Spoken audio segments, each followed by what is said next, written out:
कल से आप लोगों का नया स्टार्ट हो रहा है क्रैश कोर्स। हाँ सर, आज लास्ट लास्ट क्लास है सर। ये लास्ट क्लास है बेटा। आज की आपकी जो मतलब ये वाली सत्र की लास्ट होगी और कल से क्रैश कोर्स होगा 10:30 बजे से। ग्रुप में मैसेज पड़ा हो गया है, देखा होगा आप लोगों ने। कोई नहीं, देख लेना।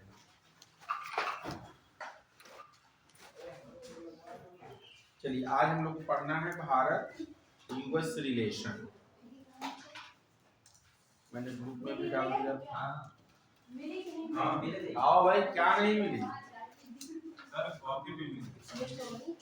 कॉपी नहीं मिली।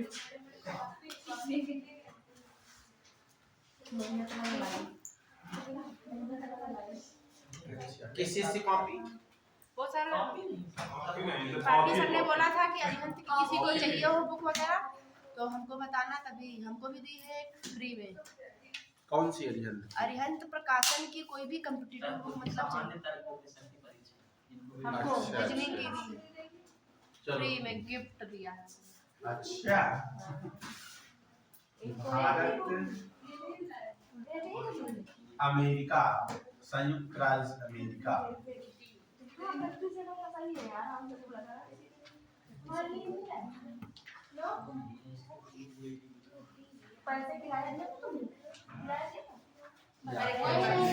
Bharat India US relation. अरे 30 इनके पूरे थोड़ा नहीं, ये लोग के 5 आगे का कोई नहीं चलो इंडिया यूएस रिलेशन। हाँ डालिए हेडिंग।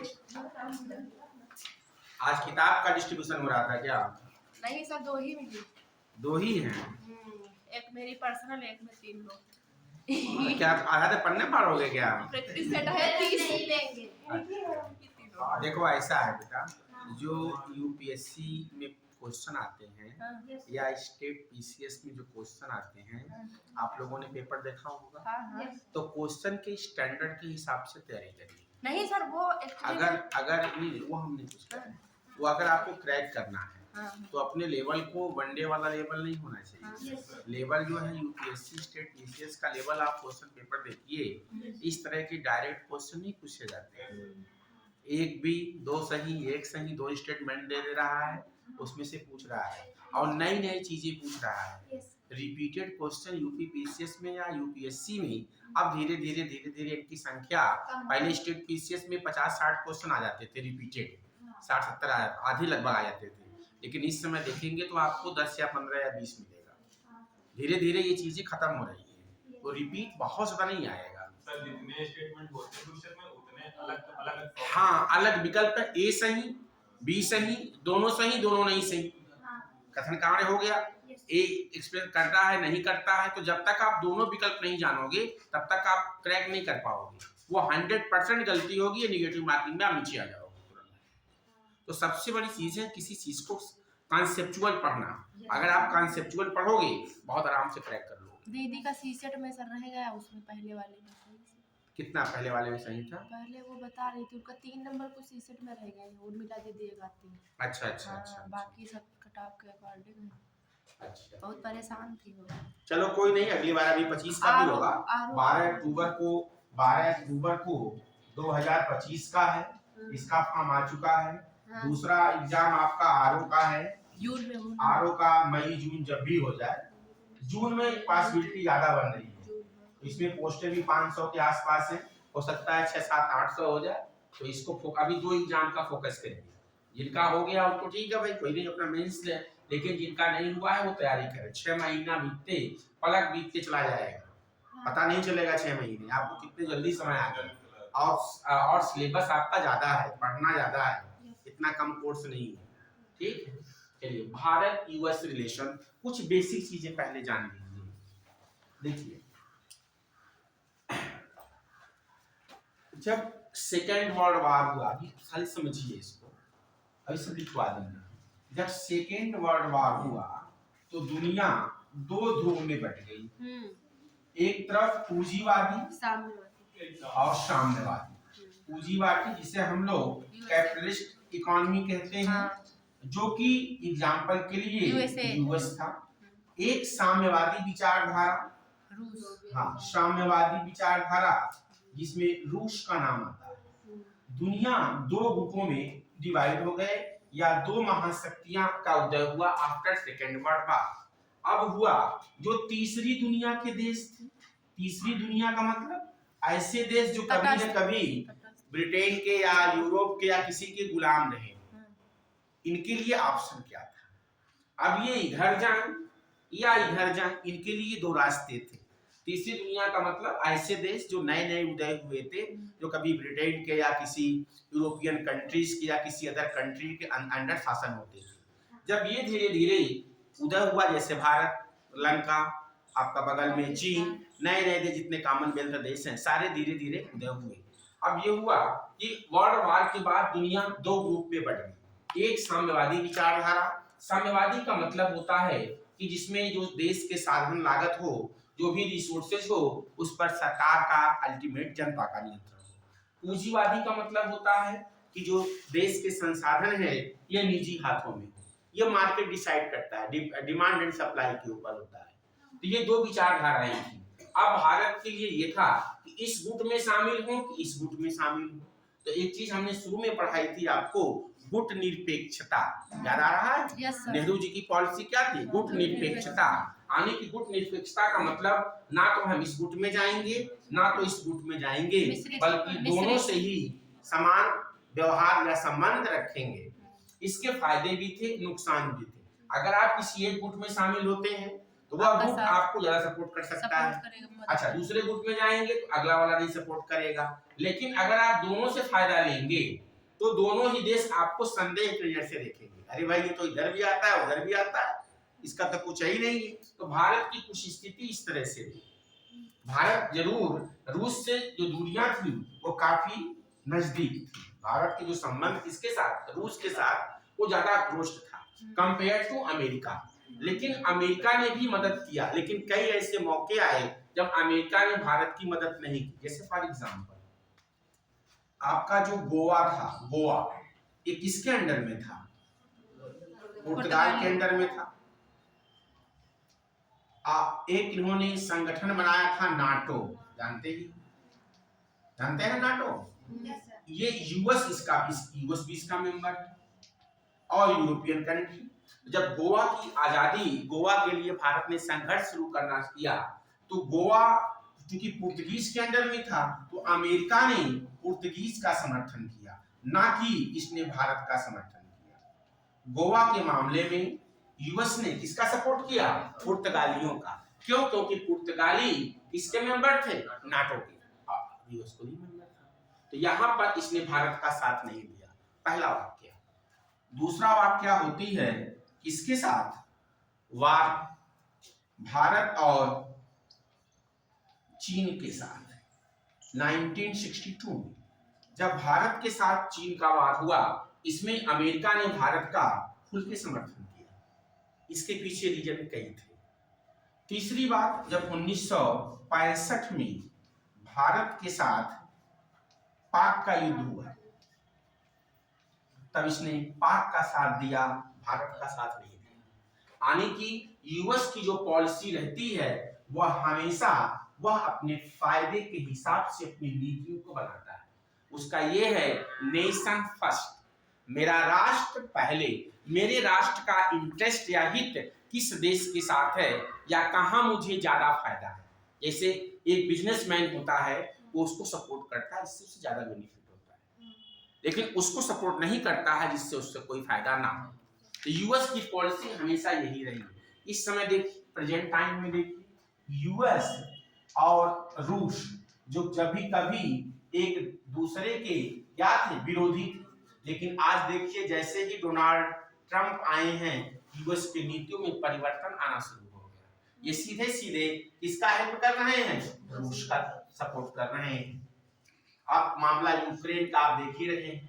अभी जेलेंस्की कहाँ गए थे? रूस के यूक्रेन के राष्ट्रपति डोनाल्ड ट्रंप के पास गए थे, लड़ झगड़ करके। देखा होगा, वीडियो काफी वायरल हो रही है। तो इसमें क्या किया इन्होंने? ये आ ही रहे हैं, ये कह रहा है कि आप यूएस कह रहा है कि आप युद्ध को क्या करिए, बंद कर दीजिए, रोक दीजिए। उसके पास कुछ मिनरल है जो लिथियम कहते हैं, उसको यूएस को जरूरत है। यूएस बहुत ही चालाक कंट्री है, ये ऐसे किसी का हेल्प नहीं करेगा, अवसरवादी है। शायद लोग, कुछ लोग ये कह रहे हैं कि रूस ने कहा है कि लिथियम मेरे पास भी, आ जाओ मेरे साथ आ जाओ, इससे ज्यादा आपको लिथियम हम देंगे निकाल करके आपको। गुरु जी के चरणों में सादर प्रणाम। बैठ जाइए। तो ये प्रॉब्लम इसमें क्रिएट हो रही है। यानी कि एक चीज जान लीजिए, इंटरनेशनल रिलेशन में या लाइफ में ना तो कोई परमानेंट दोस्त होता है, ना कोई परमानेंट दुश्मन होता है। समय और परिस्थितियों के अनुसार रिश्ते क्या होते हैं, बदलते रहते हैं। वही चीज है भारत और अमेरिका। अभी एक एग्जांपल और देखिए, 1971 का एग्जांपल देखिए, जब भारत और जो आज का बांग्लादेश है, ये कभी पूर्वी पाकिस्तान हुआ करता था। जो आज बांग्लादेश है ये पहले क्या था, पूर्वी पाकिस्तान।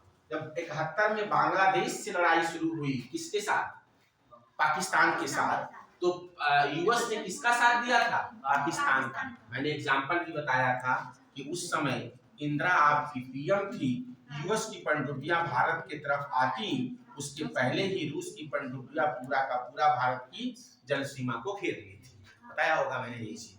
तो इसने उस समय भी साथ नहीं दिया। भारत ने परमाणु परीक्षण किए थे 1975 में, याद आ रहा था। उस समय यूएस ने भी भारत के ऊपर प्रतिबंध लगाए। फिर पोखरण परीक्षण हुआ था, किसके समय, अटल बिहारी वाजपेयी के समय। उस समय भी अमेरिका ने प्रतिबंध लगाए। यानी कि अमेरिका का बिहेव एक जैसा कभी नहीं रहा है, समय और परिस्थितियों के अनुसार वो बदलता रहता है।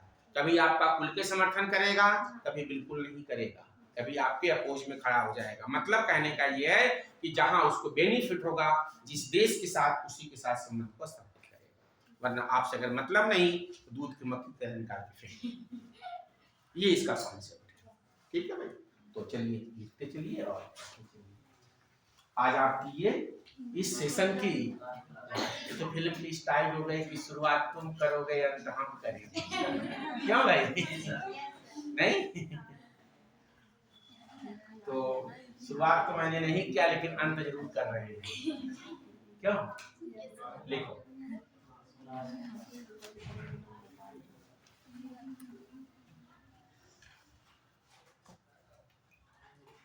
यहाँ से लिखना शुरू करिए। विकासशील देशों में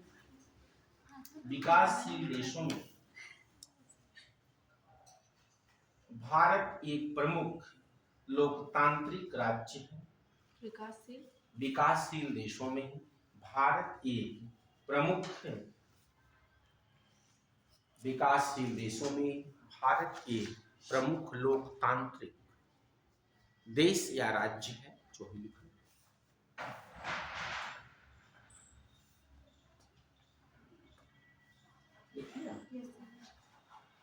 शीत युद्ध के दौर में, कोल्ड वार, शीत युद्ध के दौर में, मतलब शीत युद्ध के दौर में अमेरिकी विदेश नीति का मूल उद्देश्य, शीत युद्ध के दौर में अमेरिकी विदेश नीति का मूल उद्देश्य, अमेरिकी विदेश नीति का मूल उद्देश्य साम्यवाद को नियंत्रित एवं प्रतिसंतुलित करना का मूल उद्देश्य साम्यवाद को नियंत्रित एवं प्रतिसंतुलित करना था। अतः अमेरिका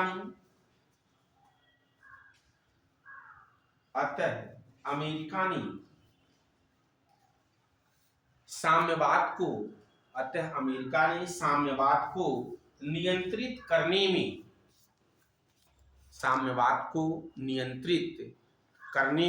अतः अमेरिका साम्यवाद को नियंत्रित करने में भारत से सहायता की अपेक्षा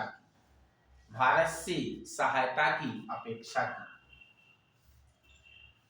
जबकि भारत ने स्वतंत्र एवं निष्पक्ष नीति अपनाई। जबकि भारत ने स्वतंत्र एवं निष्पक्ष नीति अपनाई। जबकि भारत ने स्वतंत्र और निष्पक्ष नीति अपनाई। अब देखो बेटा, क्योंकि दो विचारधाराएं थी, एक साम्यवादी और एक पूंजीवादी। तो साम्यवादी का मतलब रूस, यानी कि रूस को नियंत्रित करने के लिए अमेरिका चाहता था भारत उसके साथ खड़ा हो या उसके पक्ष में हो, लेकिन भारत की नीति क्या थी? गुट निरपेक्षता, कि हम किसी भी गुट में नहीं जाएंगे। और दूसरा था पंचशील सिद्धांत, ये दो नेहरू जी के सिद्धांत थे। हम किसी भी देश पर अटैक नहीं करेंगे, उसके अस्तित्व का सम्मान करेंगे, दोनों को परस्पर लाभ होगा, उसके इंटरनल मैटर में नहीं कुछ करेंगे। ये नेहरू जी की क्या थी? विदेश नीति का पार्ट था। तो भारत दोनों ही तरफ से बराबर दूरी रखा या दोनों ही देशों के साथ बराबर संबंध स्थापित किए। ऐसा नहीं था कि हम पूंजीवाद की तरफ चले गए या साम्यवाद की तरफ चले गए।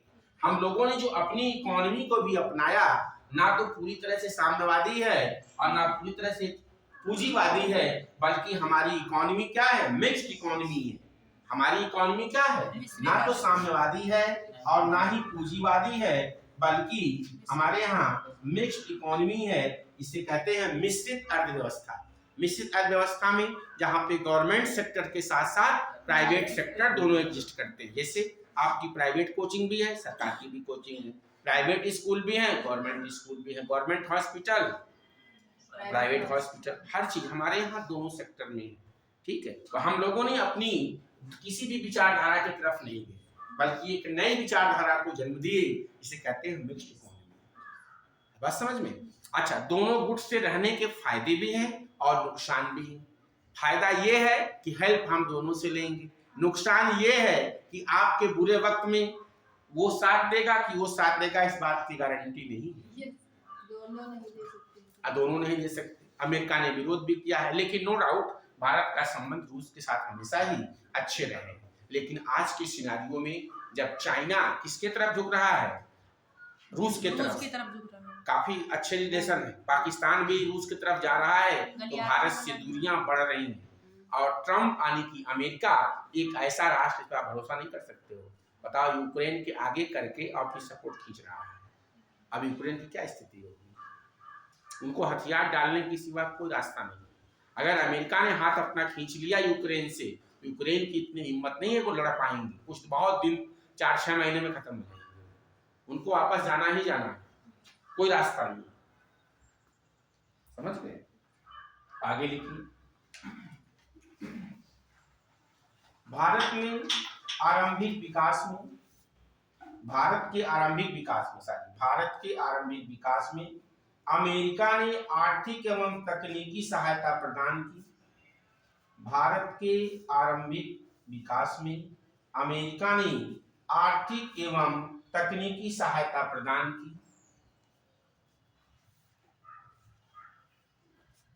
दोनों देशों में लोकतांत्रिक शासन प्रणाली के कारण भी संबंध मजबूत हुए। दोनों देशों में लोकतांत्रिक शासन प्रणाली के कारण भी संबंध क्या हुए? मजबूत हुए। यानी कि भारत में भी डेमोक्रेसी है और यूएस में भी डेमोक्रेसी है, लेकिन दोनों में डिफरेंस है। वहां पे प्रेसिडेंशियल फॉर्म ऑफ गवर्नमेंट है, इसे कहते हैं आदेशात्मक शासन प्रणाली। और हमारे देश में क्या है? पार्लियामेंट्री फॉर्म ऑफ गवर्नमेंट है, संसदीय शासन प्रणाली है। वहां प्रेसिडेंशियल, भारत में संसदीय पार्लियामेंट्री फॉर्म ऑफ गवर्नमेंट है। अंतर समझते हैं दोनों में? What is difference between parliamentary system of government and presidential system of,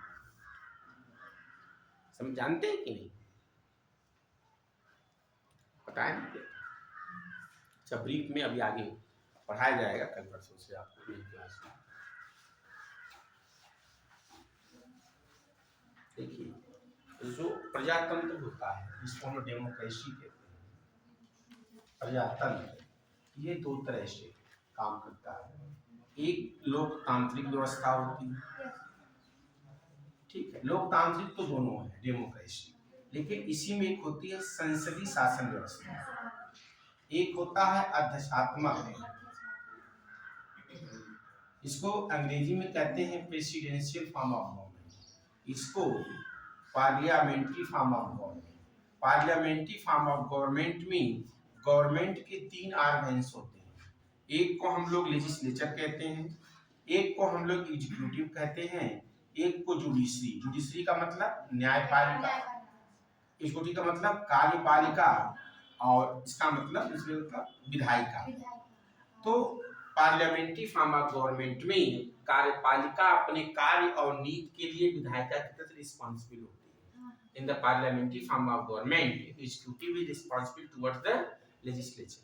ये आईएएस में पूछा भी गया था, what is the feature of parliamentary form of government. संसदीय शासन व्यवस्था में जो कार्यपालिका होती है वो अपने कार्य और नीतियों के लिए विधायिका के प्रति क्या होती है, जवाबदेह होती है। इससे आपका जब सेशन चलता है तो मंत्रियों से क्या होता है, और जो आपके सांसद होते हैं वो क्वेश्चन पूछते हैं। एक तरह से पार्लियामेंट्री कंट्रोल ओवर एग्जीक्यूटिव है, यानी कि संसदीय शासन व्यवस्था में संसद का कंट्रोल किसके ऊपर है, एग्जीक्यूटिव के ऊपर है, कार्यपालिका के ऊपर नियंत्रण है, टूल्स है। ठीक है। प्रेसिडेंशियल फॉर्म ऑफ गवर्नमेंट में तीनों सरकार के ऑर्गन्स अलग अलग होते हैं, यहाँ चेक एंड बैलेंस का रूल चलता है, तीनों की कार्यप्रणाली क्या होती है, अलग अलग। हमारे यहाँ ऐसा नहीं है, इनके यहाँ क्या है, अलग अलग। ठीक है, बाकी चीजें और डिटेल में बताएंगे। आगे लिखिए, लिखिए भारत ने, लिखिए अगला पॉइंट, भारत ने पॉइंट करते चले, भारत ने सार्वजनिक उद्यमों की प्राथमिकता का सिद्धांत, सार्वजनिक उद्यमों की प्राथमिकता का सिद्धांत ब्रैकेट में समाजवाद, भारत ने सार्वजनिक उद्यमों की प्राथमिकता का सिद्धांत ब्रैकेट में समाजवाद अपनाया, जबकि अमेरिका ने निजी उद्योगों को बढ़ावा देने के लिए, जबकि अमेरिका ने निजी उद्योगों को बढ़ावा देने के लिए बढ़ावा देने वाले सिद्धांत ब्रैकेट में पूंजीवाद को स्वीकार किया, जबकि अमेरिका ने निजी उद्योगों को बढ़ावा देने वाले सिद्धांत डैश पूंजीवाद को स्वीकार किया,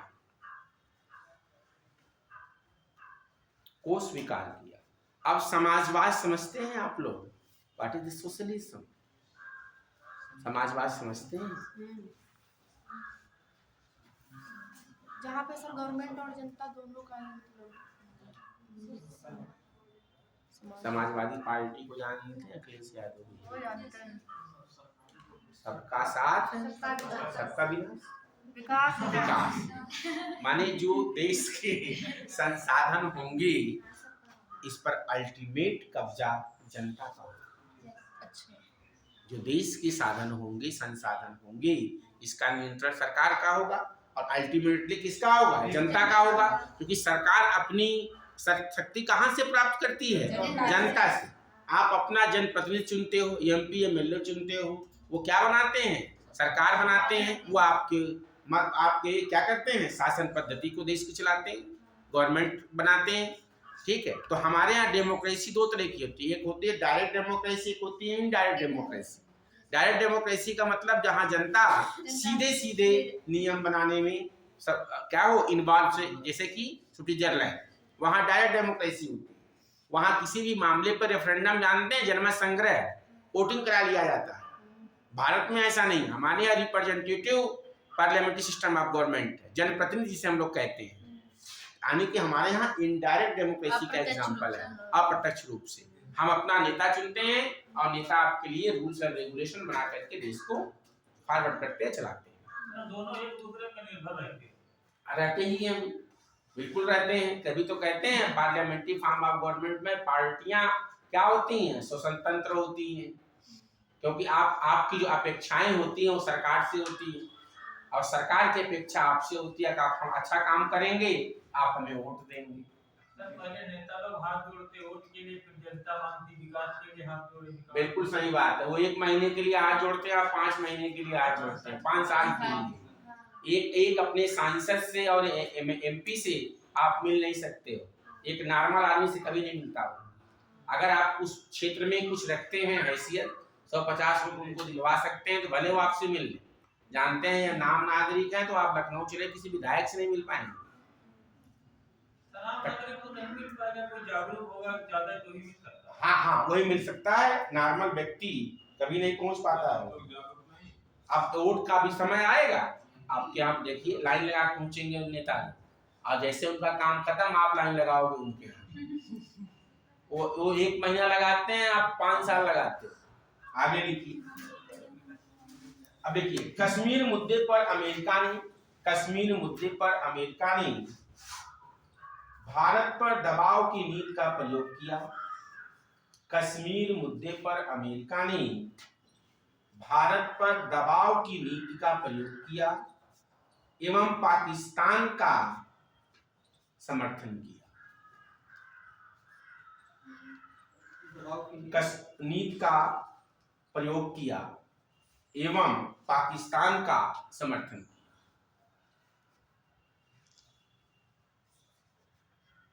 दूसरा देखिए, भारत की गुटनिरपेक्षता नीति को, second point, next point, Bharat की गुटनिरपेक्षता नीति को अमेरिका ने स्वीकार नहीं किया। भारत की गुटनिरपेक्षता नीति को अमेरिका ने स्वीकार नहीं किया।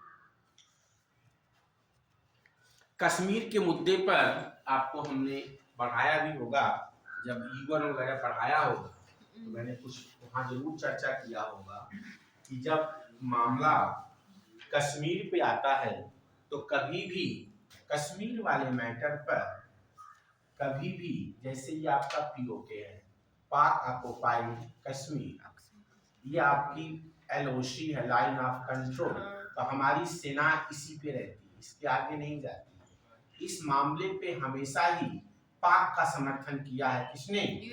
यूएसए। इस मामले पर भारत का सपोर्ट नहीं किया। हाँ, रूस ने जरूर किया है भारत का समर्थन, और अपने बचाने के लिए इस पर वीटो पावर का भी इस्तेमाल किया है भारत के पक्ष में। इसीलिए अभी देखिए, जब रूस के खिलाफ यूएन में प्रस्ताव पारित हो रहा था तो भारत कोर्ट से बाइकआउट कर गया। उसने ना रूस के खुल के सपोर्ट किया और ना ही उसका विरोध किया। क्यों नहीं किया? क्योंकि एक नहीं, भारत को कितनी बार रूस ने क्या किया है, बचाया है। तो भारत के ऊपर भी तो कर्ज है। अगर आपको आज मैं हेल्प कर रहा हूँ तो कल आप भी हमारे लिए हेल्प करोगे, ऐसी उम्मीद की जाती है। हमेशा मदद किया है। इसीलिए भारत ने युद्ध से क्या कर दिया, बाइकआउट कर दिया। यूक्रेन से भी हमारे अच्छे संबंध है, इससे भी अच्छे संबंध है, तो हम क्यों जो है अपने संबंध खराब, मेन चीज। चलिए आगे लिखिए,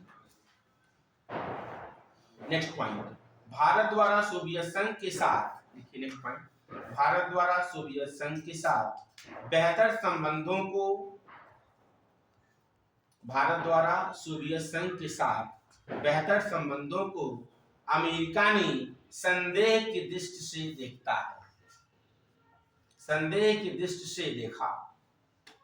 भारत द्वारा रूसी संघ के साथ बेहतर संबंधों को अमेरिका ने संदेह की दृष्टि से देखा, संदेह की दृष्टि से देखा। जो भारत का संबंध किसके साथ है, रूस के साथ है, ये अमेरिका कभी नहीं चाहता, कभी नहीं चाहता। जैसे मान लीजिए, ऐसे नॉर्मल लाइफ में देखिए, अगर मान लीजिए इन दोनों लोगों में कोई दुश्मनी है, क्या नाम है आपका? अनिल। आपका? विनीत मौर्य। मान लीजिए विनीत और अनिल के बीच कोई खटपट है, पीछे दो लोग बैठे हैं, तो विनीत नहीं चाहेंगे कि अनिल की तरफ जाए वो लोग, अनिल नहीं चाहेंगे कि विनीत की तरफ जाए। अगर दोनों की तरफ का मजा लेते हैं, ये भी डाउट से देखेंगे, ये भी डाउट से देखेंगे। यार पता नहीं, वोट मान लो प्रधानी का चुनाव लड़ रहे हैं, इनके साथ भी चाय पी लिए, वो मिले उनके साथ भी पी लिए, ये भी शक में रहेंगे यार वो दोनों वोट हमें देंगे कि नहीं, उधर विनीत भी रहेंगे यार हमें वोट देंगे कि नहीं, यानी कि वो डाउटफुल हो जाता है पर्सन। या हाँ सबके साथ मजा लेते, इधर आए इधर भी चाय समोसा का, उधर क्या पकौड़ी खा रहे हैं, दोनों के पीते हैं। अब ये तो किसी को नहीं, तीसरे तरफ निकल लेते हैं। हम यहाँ तो क्लास में नहीं, पड़ोस में रहते और तो खटपट का आना आता है। हाँ नहीं होता भी है। अभी चुनाव अगले बार है, शायद नेक्स्ट ईयर है, 25-26 में चुनाव है प्रधानी का। देखिएगा गांव में कितनी दुश्मनियां होती, 25 साल पहले दुश्मनी लोग निकालते हैं। और खतरनाक चुनाव है प्रधान का, एमपी एमएलए का फिर भी ठीक, वो बनना आसान है। एक एक वोट के लिए फाइट होती। आगे लिखिए। हाँ अरे लखनऊ से लोग बम्बई से टिकट कटवा के बुला लेते हैं वोट डलवाने के लिए, क्या बात करते हैं आप। कहते हैं आने जाने किराया भी देंगे। अगर अभी वो चुनाव हो तो नहीं आएंगे, शादी बाप मर जाए तो नहीं आएंगे, लेकिन वोट देने जरूर आएंगे।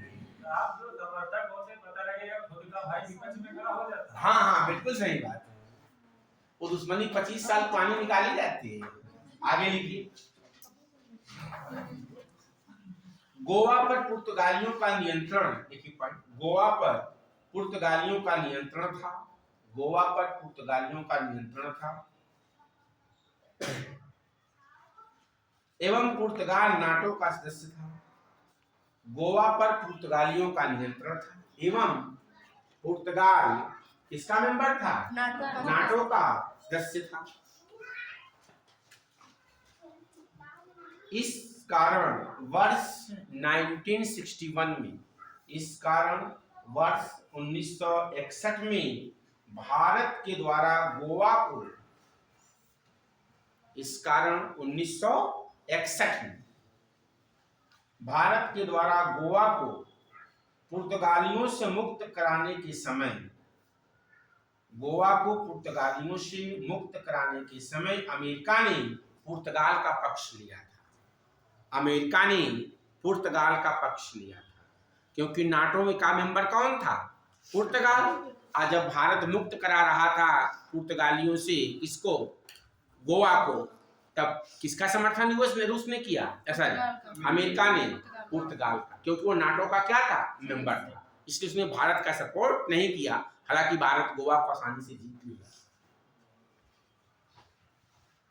आगे भाई तभी बहुत दिन तक गोवा में रह गए सब। 47 में हम लोग आजाद हुए और 61 में जीता गया, तो लगभग 13-14 साल तक रहे। सबसे लास्ट में गए, सबसे लास्ट में गए, सबसे पहले आए और सबसे लास्ट में गए पुर्तगीज। आगे नोट करिए। इसी प्रकार 1962 में भारत चीन युद्ध के समय, इसी प्रकार वर्ष 1962 में भारत चीन युद्ध के समय अमेरिका ने भारत का खुलकर समर्थन किया। अमेरिका ने भारत का खुलकर समर्थन किया। लेकिन वर्ष 1965 के भारत पाक युद्ध के समय, लेकिन इसी प्रकार भारत 1962 के भारत चीन युद्ध के समय अमेरिका ने भारत का खुलकर समर्थन किया। लेकिन 1965 में भारत पाकिस्तान युद्ध के समय अमेरिका ने किसका पक्ष लिया? पाक का पक्ष लिया। पाक का समर्थन किया या पाक का पक्ष लिया, कुछ भी लिख लीजिए, कोई फर्क नहीं पड़ता। पाक का समर्थन किया और भारत को दी जाने वाली आर्थिक और सैनिक सहायता पर भी प्रतिबंध लगा दिया। और भारत को अमेरिका के द्वारा दी जाने वाली आर्थिक एवं सैनिक सहायता पर भी प्रतिबंध लगा दिया। एवं अमेरिका द्वारा भारत को दी जाने वाली सैनिक एवं आर्थिक सहायता पर भी अमेरिका ने प्रतिबंध लगा दिया। समर्थन भी नहीं किया, ऊपर से प्रतिबंध भी लगा दिया। ठीक है। अब एक तरफ देखो, जब चीन से युद्ध हुआ तो भारत का हेल्प कर रहा है, और जब चीन से युद्ध नहीं हो रहा है तो क्या कर दिया उसने? पाकिस्तान से जहां तो उसकी नीति एक नहीं है। वो चीन पुर्तगाल से हुआ तो पुर्तगाल की तरफ चला गया, चीन से हुआ तो भारत की तरफ आ गया, पाकिस्तान से हमारा युद्ध हुआ पाकिस्तान की तरफ चला गया। चीन के साथ सर कंपटीशन रहता है ना। हाँ आज भी इसीलिए इसीलिए बिल्कुल। भारत के साथ आज जो यूएस के साथ आ रहा है चीन से आने का मेन कारण यही है, चीन को कंट्रोल करना। रूस के माध्यम से अमेरिका चीन पर क्या करना चाहता है, नियंत्रण करना चाहता है, क्योंकि चीन सबसे बड़ी समस्या है यूएस की। हमारे लिए तो है ही है, उसमें कोई डाउट नहीं है, लेकिन अमेरिका के लिए भी आर्थिक रूप से या सैन्य रूप से या किसी भी रूप से उतना ही खतरनाक है जितना भारत के लिए है। देखो कोई जरूरी नहीं है कि आपको हम जान से मार दें। अगर हम आपके आर्थिक रिसोर्सेस को बंद कर दें, आप घुट के मरेंगे। अगर हम एक बार किसी को जान से मार दें तो मर गया वो इंसान, लेकिन उसका हुक्का पानी बंद कर दो, खान पान बंद कर दो, यानी ऑक्सीजन सप्लाई बंद कर दो, इंसान तड़प तड़प के मरेगा। वही हाल हत्या का केस भी नहीं लगेगा। हत्या का केस भी नहीं लगेगा। वही हाल है, चीन का हाल है। चीन अगर यूएस के इकोनॉमी को धक्का देता है, अगर उसका कोई कंपटीटर दुनिया में पैदा है तो वो चीन है। तो चीन से उसको खतरा है कि जो हमारी आज बादशाहियत रही है वर्ल्ड पर, वो क्या होगी, धीरे धीरे कम हो जाएगी। अगर हमारा ट्रेड अन्य देशों के साथ कम हो जाएगा और चाइना धीरे धीरे कब्जा कर लेगा मार्केट पर, तो हम आर्थिक रूप से क्या हो जाएंगे, कमजोर। और जहां आर्थिक रूप से आप कमजोर हो गए वहां आपकी कमजोरी मार्केट जैसे देख रहे हैं आजकल शेयर मार्केट राम राम भारत का लिखा है। इस समय इन्वेस्टमेंट करना हो तो कर दीजिए, 1 लाख 2 लाख 50,000 रखे हो तो शेयर मार्केट में कुछ समय के लिए कर दीजिए। सर आर्थिक रूप से कमजोर हो जाएगा तो शारीरिक रूप से वो तो होना ही होना है, ऑब्वियसली होना है, 100% मानसिक हर जगह। अगर आप आर्थिक रूप से कमजोर हैं, आप हर सेक्टर में कमजोर होते चले जाएंगे, चाहे एजुकेशनली हो, चाहे फिजिकली हो, चाहे किसी भी तरह से हो। इकोनॉमी कहते हैं अरब में पैसा खुदा नहीं है, लेकिन खुदा से कम भी नहीं है। मान लीजिए लाइफ की 99.99% चीजें पैसा जरूरत पूरा करता है। 0.1% ही ऐसी चीजें हैं जैसे जिंदगी है, किसी का किसी के साथ जुड़ाव या प्यार या लव या अफेक्शन जो भी है, उसी चीज को पूरा नहीं करता है, बाकी सारी जरूरतें पैसा पूरा कर देता है। 0.1% छोड़ दीजिए। लाइफ हो, कहते हैं पैसे से आप लाइफ नहीं खरीद लोगे, किसी इंसान को नहीं खरीद, बात कर सकते हैं, लेकिन बाकी चीजें आप खरीद लोगे, ये भी सकते हैं नहीं। पैसा वालों के सामने पूरी दुनिया झुकती है, ये दुनिया की सच्चाई। आगे लिखो बेटा, खत्म कर दो, खत्म नहीं पाएगा। आगे 18 मई 1974, 18 मई नेक्स्ट पॉइंट, 18 मई 1974 को भारत के पहले परमाणु परीक्षण से भी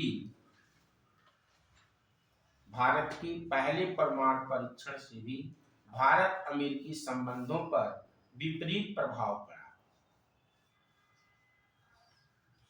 भारत ने कब परमाणु परीक्षण किया था? 18 मई 1974। इसका स्लोगन इस्माइल बुद्धा था, जानते हैं ना? Yes sir. हाँ, एग्जाम में पूछा है। इस्माइल बुद्धा, पहले परमाणु परीक्षण का क्या था? इस्माइल बुद्धा। आगे लिखिए, पढ़ा खड़ी पर, आगे लिखिए। 11 मई 1998 11 मई 1998 को भारत द्वारा किए गए परमाणु परीक्षणों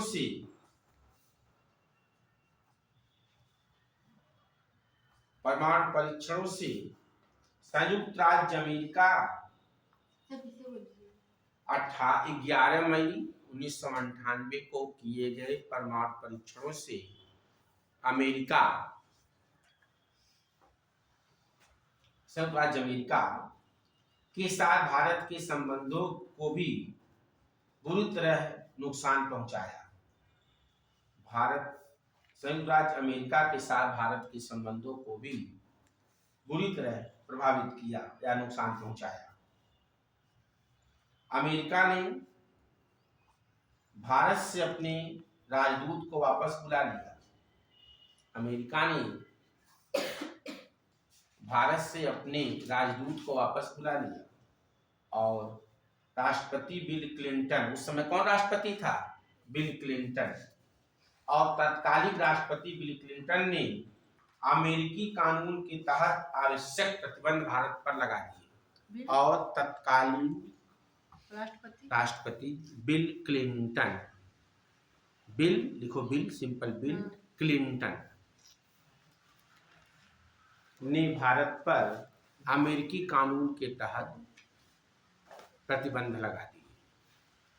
इतना नाराज हुआ अमेरिका भारत के परमाणु परीक्षण से कि अपने राजदूत को ही क्या कर लिया, वापस बुला लिया और भारत पर प्रतिबंध लगा दिया। खुद करें तो अच्छा लगता है दूसरा। हाँ, अब वो खुद करें, जैसे सीटीबीटी है, कम्प्रिहेंसिव एंटिटी, उस पर क्या है, आप कहते हो आप हथियार बनाओ, हम बनाए तो गलत है, आप बनाओ तो सही है। वही हाल है कि आप करो तो रासलीला है, हम करें तो करैक्टर ढीला है। भाई दुनिया अपना अपना हथियार क्या करे,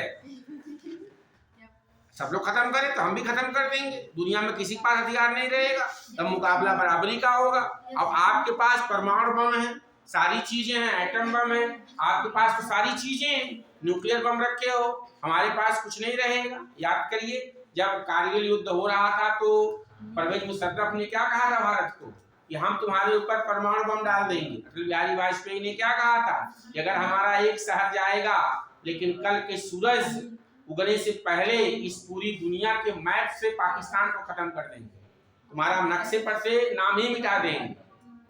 अगर हमारे पास परमाणु बम ना होता तो क्या हम पाकिस्तान को यह जवाब दे पाते? Answer is not. वो धमकी देता हमें, हम उसके प्रेशर में आ जाते, कहीं कहीं सच में न डाल दे, क्योंकि हमारे पास उसके लिए क्या चाहिए, डिफेंस चाहिए। पाकिस्तान एक बच्चे को देने वाला, एक बच्चे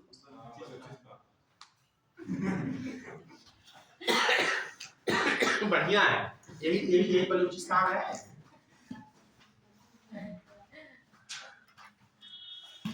इसको आजाद कश्मीर कहते हैं। यहाँ के लोग चाहते हैं कि हम आजाद हो जाएं। हाँ, भारत का समर्थक, भारत को चाहिए मौका, बढ़िया है, अपना धीरे से क्या करे।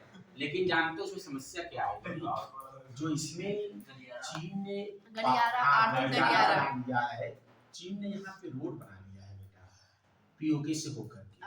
इसमें समस्या हो जाएगी जब हम, ठीक है इसको तो हरा देंगे हम, लेकिन इससे बड़ी समस्या है अगर हम इधर अटैक करेंगे तो ये इतना बदमाश है कि यहाँ अटैक करना शुरू कर देगा, या उधर या तो अरुणाचल प्रदेश अटैक करना शुरू लेकर के। अच्छा, उसको अलग कर दिया जाए। अब लोग मतलब वहाँ पे आतंकवादी हमले वगैरह वहाँ के, वो लोग समर्थन नहीं करते हैं पाकिस्तान में।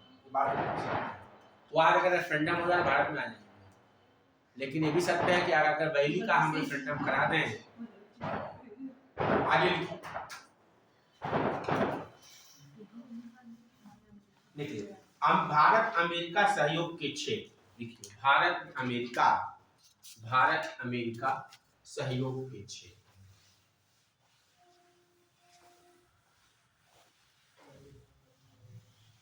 भारत अमेरिका सहयोग के क्षेत्र।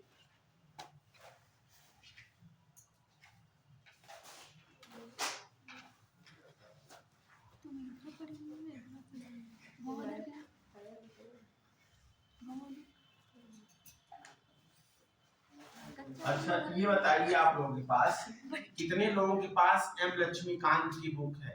एम लक्ष्मीकांत सर है, नहीं पढ़ा था। और बेयर एक्ट, मेरे पास है। ये दो चीजें किसी के पास है? सतीश चंद्र की है सर वो, और एम लक्ष्मीकांत की भारतीय राज्य व्यवस्था की किताब आती है, दोनों मीडियम में, भारतीय राज्य व्यवस्था। और बेयर एक्ट जानते? Bare act, BAR, bare act कितने लोग जानते हैं? बेयर एक्ट पढ़ा है? नहीं। अच्छा ठीक है, मैं दोबारा इसको डाल देता हूँ, किताब भी दोनों मीडियम में, बेयर एक्ट ये। हाँ, पूरी किताब डाउनलोड हो जाएगी, फिर मैं डाल दूंगा थोड़ी देर। ये चीजें, एक चीज और, यूपीएससी क्रैक करने के लिए बुक्स पढ़ना पड़ता है। जब तक कॉन्सेप्चुअल नहीं पढ़ोगे कुछ नहीं होगा। तो एक बात का ध्यान दीजिएगा, अगर कल क्लास लगती है, कल क्या होगा, कल को क्लास चलेगी, क्रैश कोर्स आपका स्टार्ट हो रहा है, तो books and bare act is very important. Class में बेयर एक्ट लेके आओगे। आप क्या पढ़ाएंगे यही सर? अब देखो कल क्या मिलता है, कोशिश तो है। हमें लगा अभी मेरे पास अभी कोई ऑथेंटिक न्यूज़ नहीं है, जैसा लगा आ रहा है।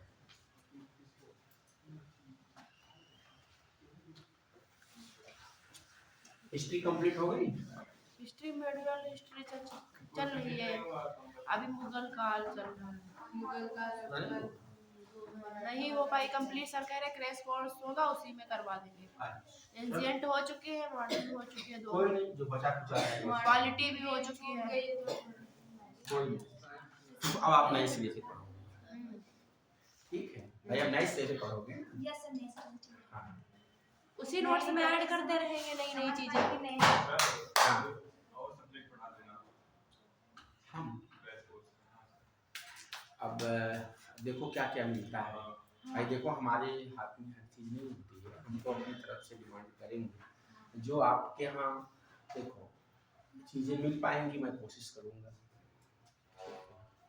और क्या सब्जेक्ट में क्या है, जैसे हिस्ट्री तो हो गई, आप तीनों हिस्ट्री हो गई और ये राज्य व्यवस्था वो हो गई, मगर अक्सर बी के लिए होगा, एनवायरनमेंट हो गई, बीसीएसएल हो गया, सर साइंस साइंस टेक्नोलॉजी से बढ़ा दीजिए। अच्छा साइंस टेक्नोलॉजी हुआ है। नहीं, साइंस पढ़ा रहे, टेक्नोलॉजी वाला पोर्शन पूरा बात करें।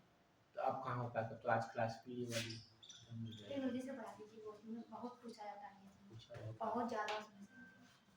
अच्छा देखते हैं। अब होगा तो शुरू से पूरी क्लास होगी वो, हाँ, जैसे तो वो स्टार्ट भी नहीं हुई वो वाली। अच्छा ज़्यादा स्टार्ट भी नहीं हुई, शायद बीच में क्लास भी नहीं लगी। नहीं लगी, एक भी नहीं लगी उसमें। अच्छा चलो हाँ देखते वही हैं, सर, आप सही है। देखते हैं आगे बताते हैं, दोस्त हो जाएगा। देखो भारत अमेरिका सहयोग की 6 लिख लिया हेडिंग, लिखिए। वर्तमान में भारत अमेरिका द्विपक्षीय सहयोग, देखो वर्तमान में भारत अमेरिका द्विपक्षीय सहयोग अत्यंत व्यापक एवं बहुआयामी है। वर्तमान में भारत अमेरिका द्विपक्षीय सहयोग अत्यंत व्यापक एवं बहुआयामी है, जिसमें व्यापार एवं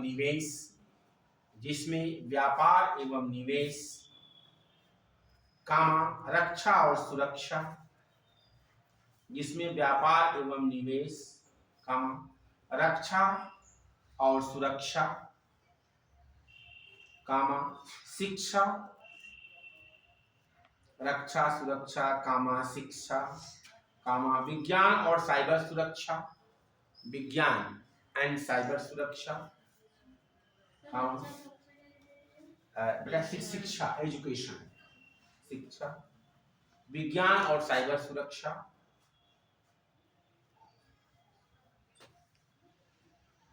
रासायनिक परमाणु ऊर्जा, अंतरिक्ष प्रौद्योगिकी,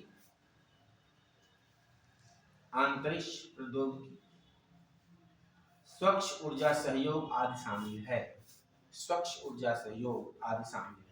अंतरिक्ष प्रौद्योगिकी, स्वच्छ ऊर्जा सहयोग शामिल है।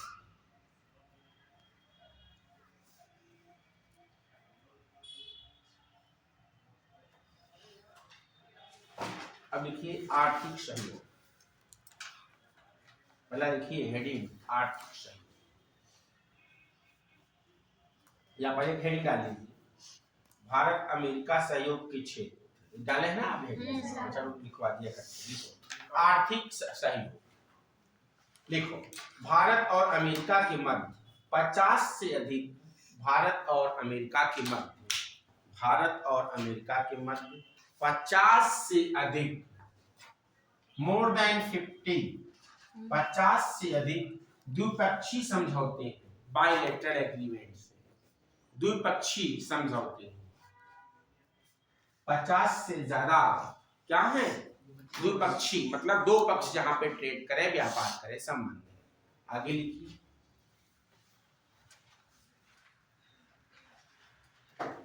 कॉमर्स मंत्रालय के आंकड़ों के अनुसार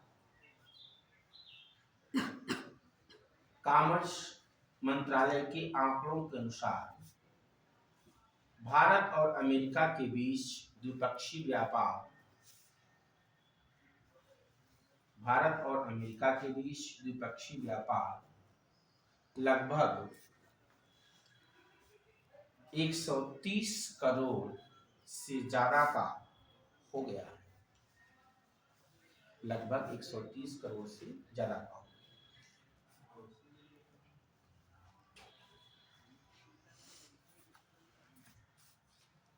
ठीक है, मोर देन इस समय देखो कितना है, 200 है, 23 का है, 200 बिलियन लिख लो, ये वाला उसको चेंज कर दो, 200 बिलियन डॉलर। वो पुराना 22-23 का था, 200 बिलियन डॉलर। 23-24 वाला होगा, 24-25 वाला अगली बार आएगा। 200 बिलियन डॉलर, 23 में 130 बिलियन डॉलर, इस साल बढ़ गया 200 बिलियन डॉलर। ठीक, आगे नेक्स्ट पॉइंट, रक्षा सहयोग। एक यार चलो लिख लो, रक्षा सहयोग।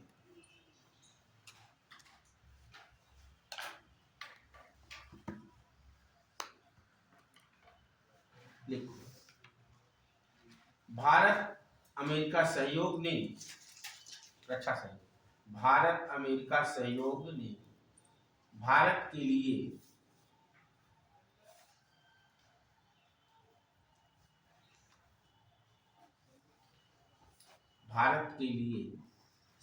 संवेदनशील तथा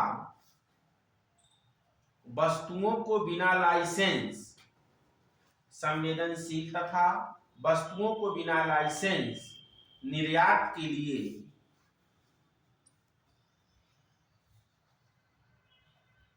भारत को, वस्तुओं को बिना लाइसेंस निर्यात के लिए भारत को रणनीतिक व्यापार प्राधिकरण के, रणनीतिक व्यापार प्राधिकरण में, ऐसे रणनीतिक व्यापार प्राधिकरण में स्थानांतरित करने के साथ, स्थानांतरित करने के साथ एक नए चरण में प्रवेश किया है, एक नए चरण में प्रवेश किया है। इसमें ये चीजें होती हैं, एक चीज है बिना लाइसेंस के, क्या वर्ड लिखा है बेटा, बिना लाइसेंस के। तो अमेरिका का एक अपनी नीति है, उन देशों पर जिस पर उसका ट्रेड ज्यादा होता है, उन देशों के साथ वो बिना लाइसेंस के भी ट्रेड कर लेता है, उनको छूट देता है। तो भारत उस कैटेगरी में किसके साथ खड़ा है, यूएस के साथ, यानी कि भारत अमेरिका का एक बड़ा व्यापारिक साझेदार। क्यों? क्योंकि भारत एक बहुत बड़ा मार्केट है। भारत एक 142 करोड़ हो गए हैं भाई हम लोग की, नहीं हो सकता है ज्यादा भी हो गए हैं। तो दुनिया में चीन तो 2 नंबर पे चला गया। चीन के बाद अगर दुनिया की कोई बड़ी मार्केट नंबर 1 पे है, वह है भारत। भारत एक बहुत बड़ा मार्केट है व्यापार के क्षेत्र में। यहाँ पे जो भी सामान बनाओगे सब बिक जाएगा, बस प्राइस थोड़ी कम रखो।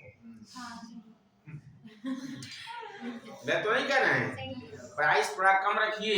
अभी हम यहाँ आ रहे तो राष्ट्रीय ग्रामीण आजीविका मिशन वो लगा रखे हैं लोग, तो वहाँ पे देख रहे हैं कड़ुआ तेल भी बेच रहे हैं। अरे वही सरसों का तेल कड़ुआ कहते हैं, सरसों का तेल बेच रहे हैं। हमने पूछा भैया कितने रुपया लीटर, तो कह रहे हैं 160 रुपया लीटर। मैं अभी उधर से आ रहा था, हम देख रहे थे। प्योर है नहीं, बैल कोल्हू का नहीं, वो कह रहे हैं कि हम घर से पिरवा के ले आए। हाँ नहीं, असली सही सही दे रहे हैं, वहाँ लगा रखे इसी बात सर सही नहीं होती, नहीं वो सही वो सही है सर, डीएम भी आए थे कल चेक कर रहे थे, हम गए थे ना, तो मतलब डीएम सर खड़े थे। गवर्नमेंट करवा रही है तो सही है। सही है सर, गवर्नमेंट करवा रही हाँ है। सही वो है, सैंपल के तौर पे दिला रही है मतलब तो हाँ हाँ हाँ हाँ। वो सही तो है। इसमें 160 हमने कहा कितने में देंगे, तो कहा कितना लेंगे आप, हमने कहा कि पढ़ाने जा रहे हैं जाते बताते हैं, अगर कुछ कम कर देंगे मतलब हमें लग रहा है कि 50 में देगा। हाँ पर अच्छा है सर। तो हमने कहा कि इस काली वाली का कहीं पीली सरसों का है, हमने कहा यार पीली वाली हम लोग कहते हैं ट्रांसपेरेंट दिखता है, तो कह रहे ये भी 2 ही 3 दिन हुआ थोड़ा मटमैला लग रहा है, तो हमें हाथी मार का नहीं कह रहे हैं काली वाली सरसों का हो सकता है। काली वाले का तो बिल्कुल काला निकल रहा है। कपड़े तो सर अब बहुत सस्ते हो गए हैं, बहुत। सरसों क्या रेट चल रहा है इस समय? सरसों कितने रुपए कुंटल है? यही रेट है, 150 में दें अगर तो ठीक ठाक होगा। नहीं सरसों कितने रुपए किलो बिक रहा है इस समय? 60 के ऊपर, 60 के ऊपर, 7,000 7 के ऊपर, तब तो आगे लिखिए।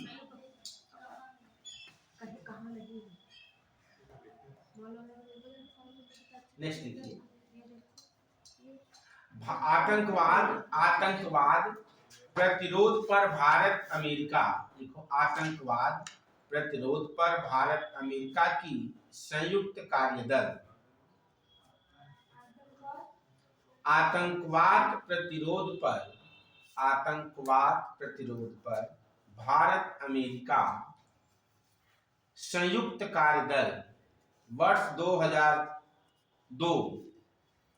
2002 में प्रारंभ किया गया।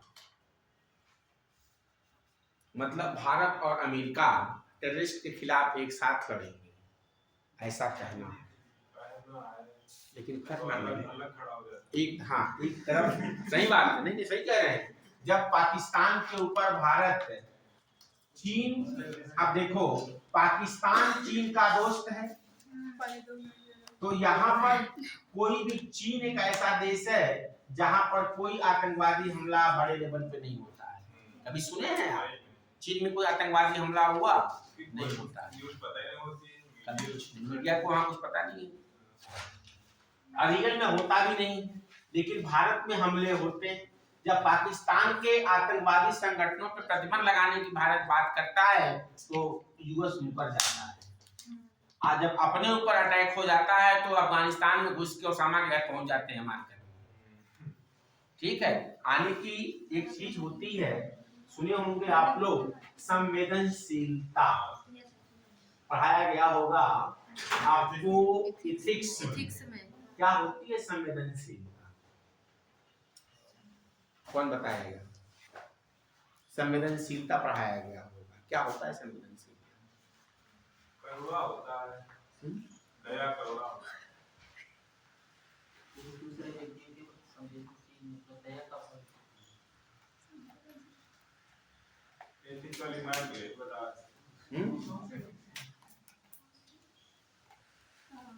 देखो एक चीज देखते होंगे आप, संवेदनशीलता का मतलब ये होता है कि चोट तुझे लगे तो दर्द हमें होता है। This is the meaning of संवेदनशीलता। जैसे एक बच्चा है, अगर वो गिरता है, चोट लगती है, उसके दर्द उसकी माँ को। एक बेटा है, अगर उसको दर्द होता है, उसके बाप को दर्द होता है, पिता को दर्द होता है। इसे कहते हैं संवेदनशील। चोट इन्हें लगे और दर्द नहीं, अभी संवेदनशीलता है। आप लोगों ने लैला और मजनू पिक्चर देखी होगी, मार खा रही थी लैला, दर्द मजनू को हो रहा था, ये मजनू पिट रहा था। करण अर्जुन कह सकते हो सर, करण अर्जुन का वो छोड़ो, करण अर्जुन, सर वो दांत जुड़े हुए हैं। इसे कहते हैं संवेदनशील। जिसका मीनिंग आप संवेदनशील, चोट दूसरे को लगे और दर्द किसी और। कहते हैं नहीं गांव में तुमको क्या दिक्कत हो रही है, नहीं कहते हैं भाई उसको मार दूंगा, आने की इसको संवेदनशीलता हो।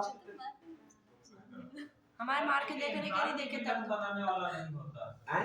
किसी इंसान के प्रति भी है जो गति होना की गलती ऐसे हो जाती है तो वैसी किसी सिचुएशन हो जाती है, चोट होता है, क्या होता नहीं है आपको? आपके वाइफ हो या बच्चे हो, अरे वाइफ नहीं है सर। नहीं वही तो दिक्कत, वाइफ नहीं है। कॉलेज में स्माइल संवेदनशील हो जाती है कॉलेज स्टूडेंट के प्रति कॉलेज है जैसे Yes, sir. Students के यस, संवेदनशील का मतलब है, देखो संवेदनशीलता का मतलब सिंपल सा है कि वह अपने स्टूडेंट के प्रति उसके हित और हित से प्रभावित होती है। यानी कि जब छात्र का हित होगा तभी एक संस्था का हित होगा। अगर छात्र का हित प्रभावित होगा तो संस्था का हित प्रभावित होगा। और एक सर हमारे यहाँ जो मार भाड़ हो गया था वहाँ असंवेदनशील हो गया था तो उसका अलग मीनिंग है। संवेदनशील को उसका एक मतलब ये है कि यह इस एरिया में अगर कोई भी प्रॉब्लम होती है, जैसे रिलीजन को लेकर, धर्म को लेकर के, जैसे हिंदू, सर वहाँ प्रॉब्लम होने की संभावना ज्यादा रहती है। हिंदू और एक तरफ मुस्लिम्स बस्ती, फॉर एग्जाम्पल अब मान लीजिए धर्म के नाम पर कम्युनल राइट हो गया, इसे दंगे कहते हैं, होते हैं, तो ये अपने धर्म के प्रति लेकर के संवेदनशील होंगे। ये अपने यानी कि अगर इनके धर्म के बारे में कुछ कहा जाएगा तो ये उग्र हो जाएंगे, इनके धर्म के बारे में कहा जाएगा तो ये उग्र हो जाएंगे। कहा जा रहा है धर्म को, लेकिन दर्द किसको हो रहा है? इसके फॉलोअर को। कहा जा रहा है धर्म को, लेकिन दर्द किसको हो रहा है? इसको फॉलोअर को। यानी कि यह एरिया संवेदनशील है। यहाँ आपने इस तरह की कोई एक्टिविटीज कर दिया तो तुरंत दंगे क्या होंगे? भड़क जाएंगे। इसका ये मतलब किसके प्रति संवेदनशील हैं? अपने रिलीजन को लेकर, अपने धर्म को लेकर, चाहे ये पक्ष हो चाहे ये पक्ष हो। यानी कि कोई भी अपने रिलीजन के प्रति कुछ गलत या कुछ उल्टा सुनना नहीं चाहता है, उसके लिए ये अपनी जान की परवाह दोनों पक्ष नहीं करते। और देखते हैं इस तरह की घटनाएं आए दिन कुछ न कुछ फील्ड को ज्यादा इम्पोर्टेंस देते हैं। हाँ, मीनिंग अलग अलग। क्या चीज? ये संवेदनशील अलग होता नहीं, संवेदनशील अलग मतलब कहने का है कि आपको किसी चीज से आहत हो रही है। हम कहते हैं आपके हमारे धर्म के बारे में बोला गया, उससे हमारे ऊपर कोई प्रभाव नहीं पड़ा, लेकिन हमारा इमोशन से जुड़ा हुआ है। मान लीजिए पिटाई आपके बगल वाले की होगी, आपके फ्रेंड है या आपका भाई है, तो पिट तो हो रहा है, आपको चोट तो लगा नहीं रही है, लेकिन भावनाएं आपकी जुड़ी हुई है, उनसे प्रेम आपका जुड़ा हुआ है, इसलिए उनका दर्द आपको दिक्कत करेगा।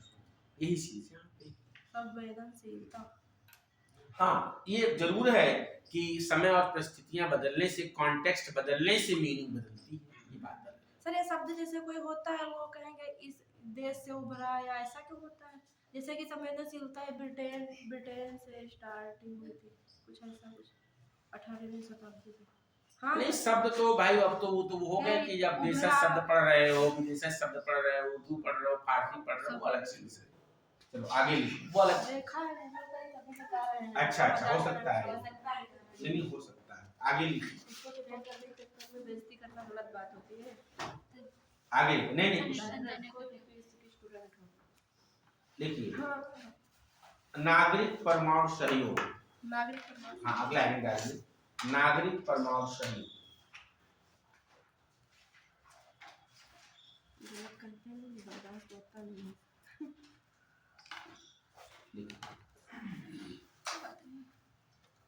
द्विपक्षीय, देखिए द्विपक्षीय असैन्य परमाणु समझौते पर, द्विपक्षीय असैन्य परमाणु समझौते पर अक्टूबर 2008 में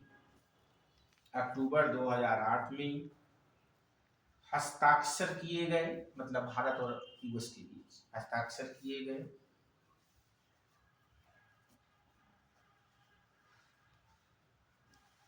इस समझौते के तहत अमेरिका ने भारत के साथ, इस समझौते के तहत अमेरिका ने भारत के साथ परमाणु तकनीक व्यापार फिर से शुरू करने की पेशकश की। इस समझौते के तहत अमेरिका ने भारत के साथ परमाणु तकनीक व्यापार फिर से शुरू करने की पेशकश की, जिसमें रिएक्टरों की बिक्री, रिएक्टर समझते हैं, जिसमें रिएक्टरों, बताते हैं क्या होता है रिएक्टरों की बिक्री। ऊर्जा वगैरह उसके लिए। हाँ। वही पार्ट।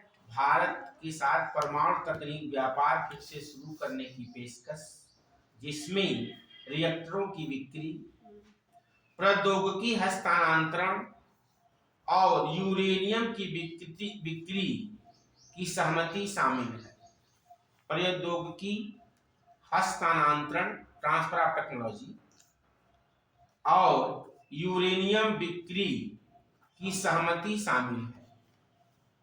यूरेनियम बिक्री की सहमति शामिल है। अब देखिए, परमाणु रिएक्टर जहां पे यूरेनियम के से क्या करते हैं, बिजली पैदा करते हैं। जैसे आप लोगों ने पढ़ा होगा नाभिकीय संलयन और नाभिकीय विखंडन, फ्यूजन एंड फिजन पढ़ा होगा। जो परमाणु भट्टियां होती हैं, इसको एटॉमिक रिएक्टर कहते हैं। यहाँ पर चेन रिएक्शन के माध्यम से, बम्बार्डमेंट न्यूट्रॉन के माध्यम से क्या करते हैं, परमाणु ऊर्जा उत्पन्न करते हैं। जैसे कलपक्कम में आपका बना हुआ है, कैगा में बना हुआ है, ये सब क्या है, लगभग 2 से 2.5% आपकी इस एनर्जी में किसका है भागीदारी, एटम एनर्जी की, परमाणु ऊर्जा की। तो चूंकि हमारे पास थोरियम बहुत ज्यादा है, अगर थोरियम से हम एनर्जी जनरेट करते हैं तो कोयले पर हमारी जो डिपेंडेंसी है वो क्या होगी, कम हो जाएगी। यानी कि चूंकि जो कोयला है या क्रूड ऑयल जिसमें आप डीजल पेट्रोल निकालते हो, यह इसके रिसोर्सेज लिमिटेड हैं। आप आज की आप एनर्जी अपने जरूरतों को पूरा कर लेंगे तो फ्यूचर में क्या करेंगे। यानी कि हमें विकास का वह मॉडल अपनाना है जिससे आपने पढ़ा होगा सस्टेनेबल डेवलपमेंट पढ़ाया गया होगा, सतत विकास। उसमें बताया गया होगा सतत विकास का मतलब हम आज की जरूरतें को अपनी पूरी करेंगे और आने वाली जनरेशन के लिए जो प्राकृतिक संसाधन है, नेचुरल रिसोर्सेज हैं, इनको हम बचा करके सेफ्टी के साथ रखेंगे, ये बताया गया होगा। यानी कि भारत की जो एनर्जी की डिमांड है, क्योंकि एनर्जी के बिना आप कोई काम नहीं होगा, ना फैक्ट्री चलेगी ना ट्रेन चलेगी। मतलब आपकी एनर्जी एक ऐसी रिक्वायरमेंट है कि जो जिसके बिना आपकी इकोनॉमी ग्रोथ नहीं कर सकती है। तो आप इस एनर्जी की पूर्ति कैसे करेंगे, इसके लिए आपको अल्टरनेट सोचना होगा। जैसे परमाणु एनर्जी, इसको धीरे धीरे बढ़ा करके बढ़ाइए, धीरे धीरे कोशिश करिए कि हमारी जो कोयले की डिपेंडेंसी खत्म हो जाए, हाइड्रो पावर को बढ़ाइए। जैसे आजकल देखिए ये सोलर पैनल का कॉन्सेप्ट चल रहा है, घर पे सोलर पैनल लगवा लीजिए, सरकार उसमें आपको छूट भी देती है। इस तरह से अमेरिका के साथ भारत की डील ये है कि वो हमें यूरेनियम भी सप्लाई करेगा। असैनिक का मतलब हम यूरेनियम का प्रयोग परमाणु बम बनाने में नहीं करेंगे, हम अपनी एनर्जी जरूरतों को पूरा करने के लिए करेंगे। तो अमेरिका हमको वो भी सप्लाई करेगा, परमाणु रिएक्टर भी देगा, टेक्नोलॉजी भी देगा, जिससे कि हम एनर्जी को क्या करें, जनरेट कर सकें, सुरक्षित एनर्जी। इसके हमारे यूएस के बीच क्या है, करार या समझौता एग्रीमेंट। समझ में आ रहा है? तो यूरेनियम नहीं होता है, वो बनाया जाता है कि ये नेचुरल होता है? नहीं, उसमें वो मेटलर्जी में होता है, उसको इनरिचमेंट किया जाता है, संवर्धित यूरेनियम कहते हैं। ठीक है, यूरेनियम जैसे भारत में कहाँ मिलता है? यूरेनियम परमाणु बम जो है वो पाकिस्तान के पास है। नहीं, परमाणु बम 2 होते हैं। एक आपका क्या कौन से बम होते हैं, एक एटॉमिक बम के सिद्धांत पे काम करता है, नाभिकीय विखंडन, एक नाभिकीय संलयन, एक हाइड्रोजन बम होता है और एक परमाणु बम होता है। वो नाभिकीय संलयन पे हाइड्रोजन काम करता है, वो नाभिकीय विखंडन पे काम करता है। वो अनचेन कंट्रोल चेन रिएक्शन होती है, तो एक के बाद एक फूटती चली जाती है, 2 का 4, 4 का 8, 8 का 16 ऐसे बढ़ती चली जाती है, अनकंट्रोल चेन रिएक्शन। एनर्जी को एक पीढ़ी से दूसरी पीढ़ी में नहीं, एक माध्यम से दूसरे माध्यम में बदला जा सकता है। Energy do not created not destroy, ना तो एनर्जी को उत्पन्न कर सकते हैं ना उसको नष्ट कर सकते हैं, बस एक रूप से दूसरे रूप में कन्वर्ट कर सकते हैं। Energy can not be destroy not created but convert into one medium to any other medium, ये कर सकते हैं। उसमें जो एक माध्यम से दूसरे माध्यम में एनर्जी कन्वर्ट करने में जो लॉस होता है वही तो ऊष्मागतिकी का प्रथम नियम, thermodynamics first class, thermodynamics second. जैसे जब साइकिल का हवा भरते हैं, पंप मारते हैं, तो थोड़ी देर बाद पंप देखिए नीचे छू कर देखिए, जहां से निकलती गर्म हो जाती है, यानी कि टोटल जितना आपने प्रेशर दिया वो 100% नहीं निकल पाया, तो वो किस फॉर्म में निकलेगा, हीट के फॉर्म में निकलता है बात समझ। इसीलिए पंप क्या हो जाता है, गर्म हो जाता है। ठीक, आगे साइंस मजेदार सब्जेक्ट है भाई, कोई दिक्कत नहीं। आगे लिखिए, ये हो गया इतना। आतंकवाद और आंतरिक सुरक्षा सहयोग लिखिए, आतंकवाद एवं आंतरिक सुरक्षा सहयोग।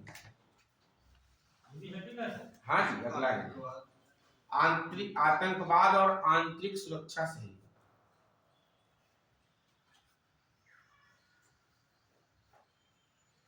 लिखिए, आतंकवाद रोधी, आतंकवाद रोधी, आतंकवाद रोधी, कामा सूचना साझाकरण, सूचना साझाकरण और क्षमता निर्माण पर, और क्षमता निर्माण पर सहयोग के लिए वर्ष 2010 में और क्षमता निर्माण पर सहयोग के लिए वर्ष 2010 में भारत अमेरिका आतंकवाद रोधी पहल पर हस्ताक्षर हुए। वर्ष 2010 में भारत अमेरिका आतंकवाद रोधी पहल पर हस्ताक्षर हुए। अमेरिका पे एक बार अटैक हुआ था, पता है ना, उसका पूरा पेंटागन उड़ गया था, जहाज ही घुसा दिए थे आतंकवादी बेड़े में। हाँ सर, इसका वो सर पढ़ा रहे थे, कुछ नाम भी बताया था वो जिन्होंने मतलब ये सब किया था। हाँ, उनका कुछ नाम था देखो। तो चलो नाम याद करते रहना। तो उन्होंने क्या किया था, प्लेन को हाईजैक कर लिया था, हाईजैक करके उसका पेंटागन रक्षा कार्यालय है, डिफेंस ऑफिस है, उसी में प्लेन को घुसा दिया था। जैसे बिल्डिंग है, कई मंजिला वो बिल्डिंग है, उसी प्लेन को घुसा दिया, उड़ गया था पूरा बिल्डिंग। और उसमें जितने जहाज में थे तो मरे वहां के भी लोग काफी लोग मर गए। इसीलिए तो पूरा ओसामा के यहाँ पहुंच गया था, ओसामा बिन लादेन के यहाँ कौन गया था, क्यों भाई, अफगानिस्तान में अमेरिका। और एक व्यक्ति था सद्दाम हुसैन, नाम सुना है सद्दाम हुसैन का। आगे लिखिए, आतंकवाद पर अलग अलग कार्य स्तर, देखो आतंकवाद पर अलग अलग, ओसामा बिन लादेन वो तो कब से हम चिल्ला रहे हैं। आतंकवाद पर अलग अलग कार्यात्मक स्तर पर सहयोग काउंटर, अलग अलग कार्यात्मक स्तर पर सहयोग काउंटर टेररिज्म, सहयोग काउंटर टेररिज्म, सहयोग काउंटर टेररिज्म पर एक संयुक्त कार्यदल के माध्यम से किया जा रहा है, एक संयुक्त कार्यदल के माध्यम से किया जा रहा है, जिसे 2002 में स्थापित किया गया था। एक संयुक्त कार्यदल के माध्यम से किया जा रहा है, जिसे वर्ष 2002 में स्थापित किया गया। ठीक है, कि आतंकवाद पर हम लोग एक दूसरे का क्या करेंगे, सहयोग करेंगे, कोऑपरेट टू ईच अदर। लेकिन जब पाकिस्तानी टेररिस्ट पर भारत लिस्ट देता है कि इन पर आप क्या करिए, प्रतिबंध लगा दीजिए, अमेरिका क्या करता है, धीरे से पीछे हट जाता है। अरे तो पीछे नहीं तो सिगरेट कैसे।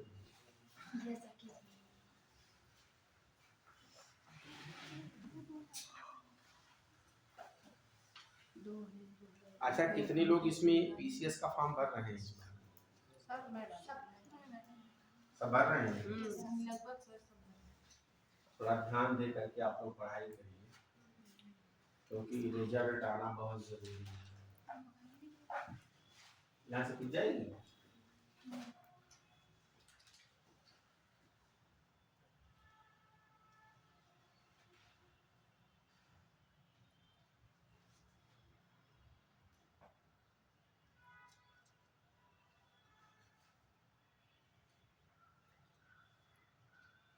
तो वैसा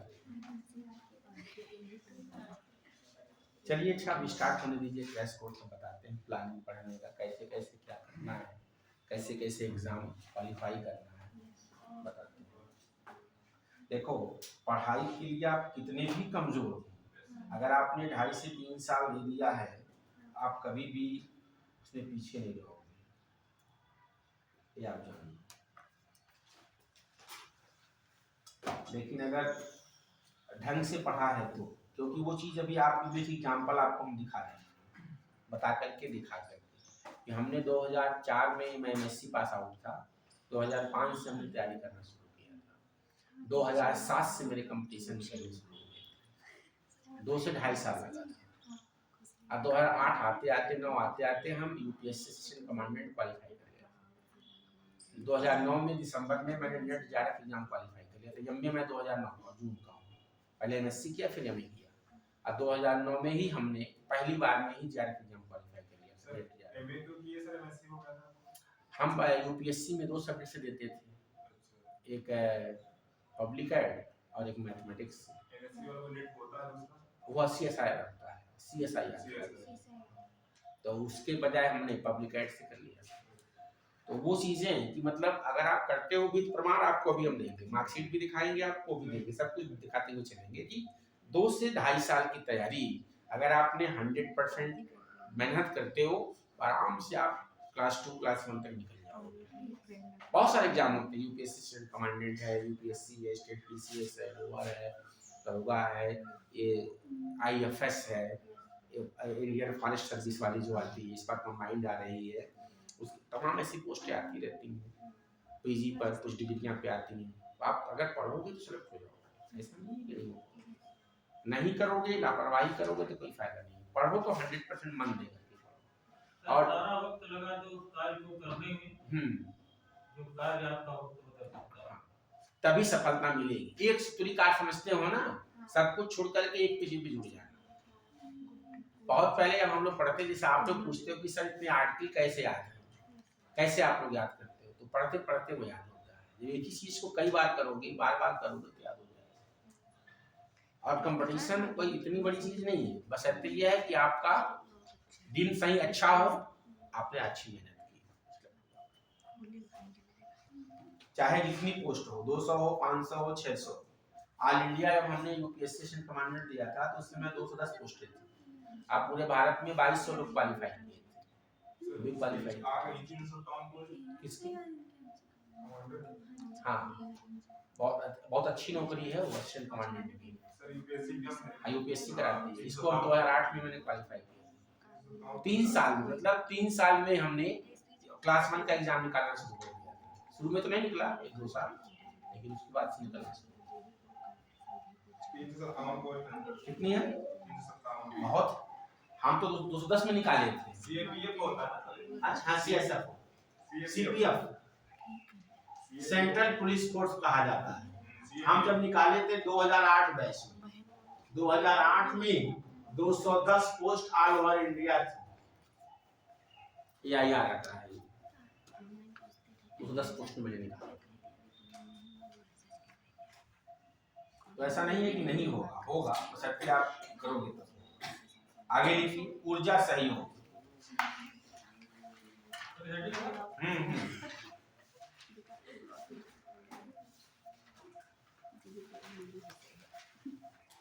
यहाँ लिखेंगे भारत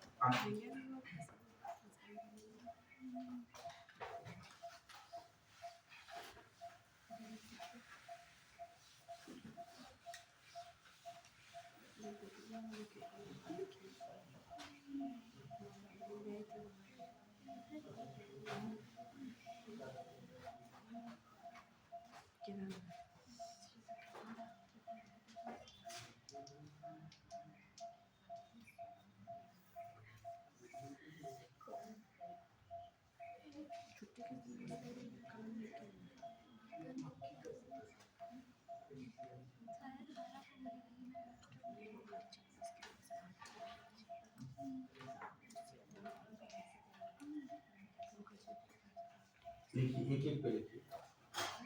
देखिए भारत यूएस ऊर्जा सहयोग, देखिए देखो भारत पर एक लाइन लिख लो, भारत यूएस ऊर्जा सहयोग 5 स्तंभों पर आधारित है। एक लाइन लिख लो, भारत यूएस ऊर्जा सहयोग 5 स्तंभों पर आधारित है। पहला लिखिए सतत वृद्धि, सतत वृद्धि, देखिए सतत वृद्धि। दूसरा लिखिए उभरते ईंधन,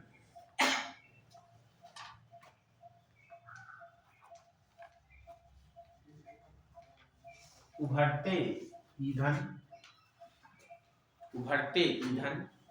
आगे लिखिए शक्ति और ऊर्जा दक्षता, शक्ति और ऊर्जा दक्षता।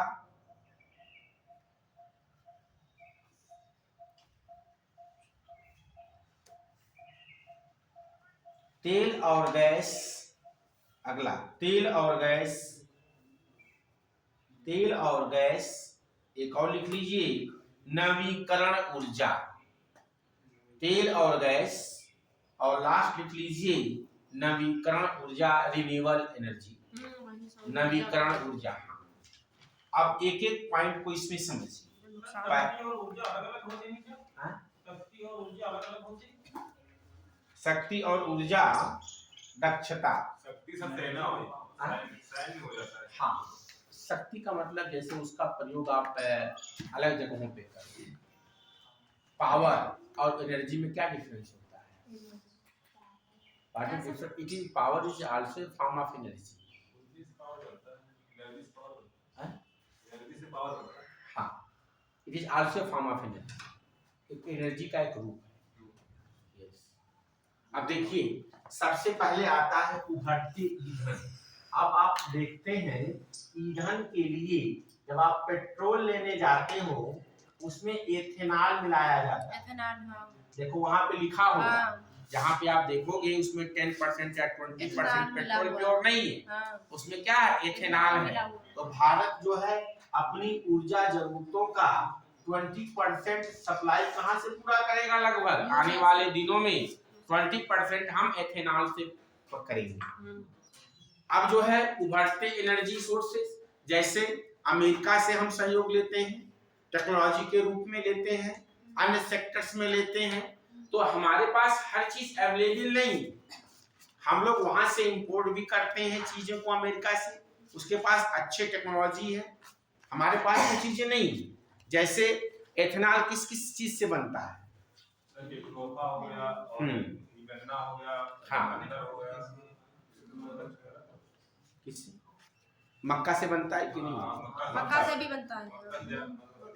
बनता है। खोखा वगैरह से बनता था पहले, तो सर लगवाती थी सरकार, बाद में सरकार लगवाती, मैंने इसमें बंद कर दिया। एक बीकेटी में भी लगा हुआ था, लखनऊ बीकेटी में एक पूरा प्लांट सरकार लगवाई थी। सर बता रहे थे, कह रहे थे अगर उसकी मात्रा से कह रहे थे ज्यादा लगवाएंगे तो ये खाद्य वाली चीजें किसान उसमें फायदा ज्यादा होता है। हाँ। ये कम तो दिक्कतें आएंगी, दिक्कतें इसलिए सरकार आएंगी। ने बंद कर दिया। इसमें ये लोग क्या कर देंगे? बंद कर देंगे। हाँ। लोग कमर्शियल खेती करना शुरू कुछ कर दिन देंगे। चलवाई थी, वो बंद कर दिए। हाँ। रोड के किनारे वगैरह वही सब। अब सरकार ने अभी जो है केंद्रीय मंत्री हरदीप सिंह पुरी जो है हाँ। उसको विचार किए 20 मतलब चल ही रहा है, उसको और आगे बढ़ा सकते हैं। इसीलिए वरना फायदा तो इससे डबल इसीलिए जो फायदा है होता मोटर है। बाइक गेहूं धान गन्ना से ज्यादा फायदा इसमें। दूसरा है सतत वृद्धि। हमको विकास लगातार। तेज करना है, कंटिन्यू करना है, तो हमें अपनी एनर्जी को पूरा करना होगा। ठीक है। अच्छा अमेरिका के पास तेल भी बहुत है, पता है नहीं आप लोगों हाँ, को? पता है। तेल के भंडार बहुत हैं। तो लोग कहते हैं अमेरिका की ये पॉलिसीज है कि अपना कोयला और तेल बचा करके रखा है, जब दुनिया का खत्म हो जाएगा तो महंगे दाम पे बेचेगा। और एक बात और सर है, भंडारण कम है यहाँ पे अपने यहाँ। हाँ अपने यहाँ कम है। हाँ। जैसे जापान अमेरिका इन लोगों का भंडारण बहुत है, मतलब बहुत सेव करके रख सकते हैं। उनसे कम 6-7 1 साल तक मतलब ना ले अगर कहीं ना खरीदे ना निकाले तब भी काम चल जाएगा। लेकिन अभी खाड़ी देश में युद्ध हो जाए तो भारत के लिए संकट हो जाएगी ऊर्जा। 12 दिन का सेव रहता है यहाँ। बस आपके पास इतनी एनर्जी नहीं है, सारी गाड़ियां खड़ी हो जाएंगी, हाँ, तो क्योंकि हमारे पास अल्टरनेट नहीं है।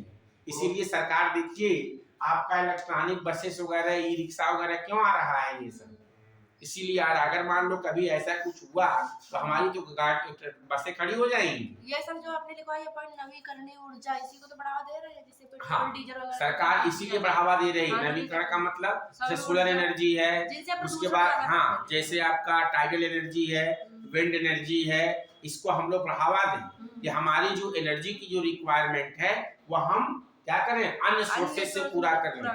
अदरवाइज आने वाले दिनों में संकट और गहरी होगी। अभी गर्मी आएगी, देखिए लाइट कितनी सप्लाई कटती है, सबके घर में एसी चाहिए, सबके घर में फ्रिज चाहिए, तो कहाँ से सप्लाई कर पाएंगे।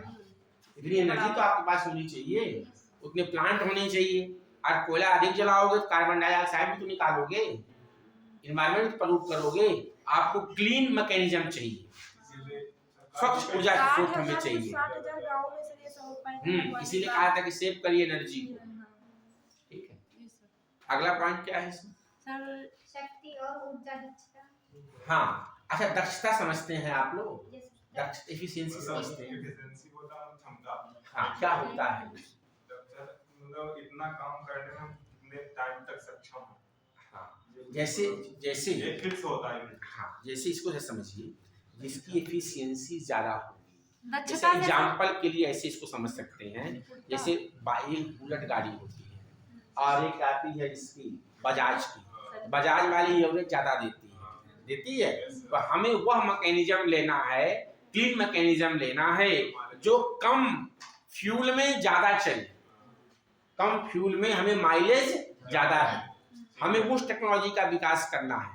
तो यूएस के साथ हम लोग ये भी कोशिश करते हैं उसे क्लीन मैकेनिज्म और ऐसी टेक्नोलॉजी लें जो कम एनर्जी में ज्यादा से ज्यादा क्या करे, दूर तक चले या उसमें एनर्जी की मात्रा कम लगे। सर अभी जो है टेस्ला अभी लगने जा रही है।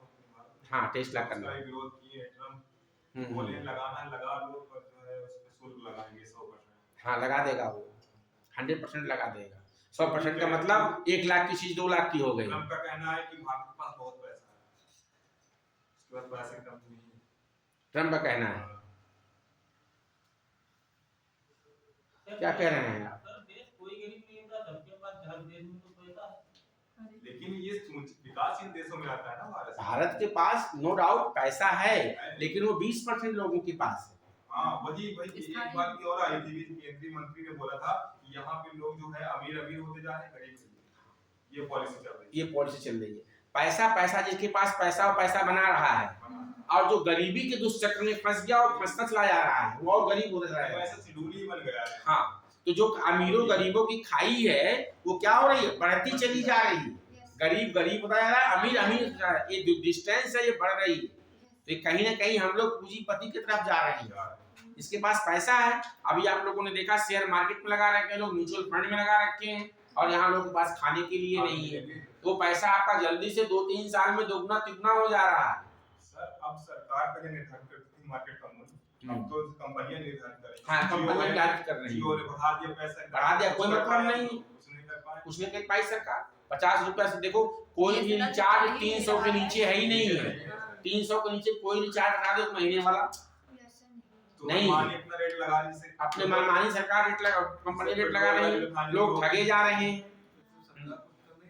ज्यादा कंपनियां है नहीं, एक ही दो है सर्वे सरकार, 2 ही 3 कंपनियां। जियो ने यही तो किया, पहले हैच चलता था, यूनिनार चलता था, टाटा डोकोमो था, कई कंपनियां छोटी छोटी थी, सारी कंपनियां बेच के भाग गई। इसने फ्री कर दिया 90 रुपए, कोई दिन फ्री बांटा था लोगों को, 60 रुपए 90 रुपए में 3-3 महीने रिचार्ज लो,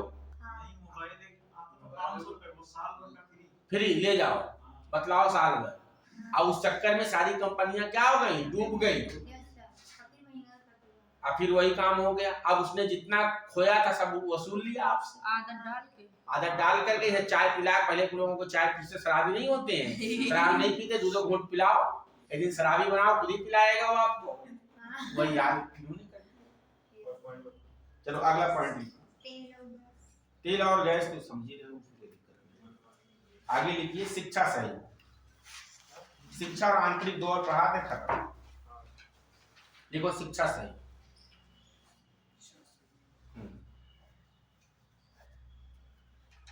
भारत के कितने छात्र अमेरिका में पढ़ते हैं? 40 लाख। 40 लाख कुल रहती है आबादी अपनी यहाँ। नहीं वो लगभग देखो कितना इसमें डेटा क्या है हमारे पास 13 लाख की है केवल स्टूडेंट ही होता हाँ छात्र Indian student in America 15 lakh के आसपास होगा।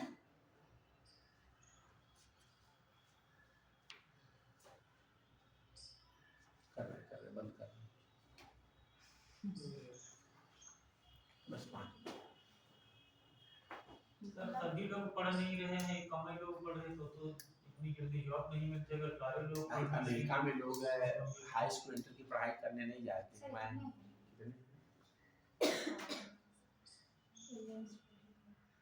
सर 16 मिलियन 1.6 करोड़ ये 2022 का डाटा है।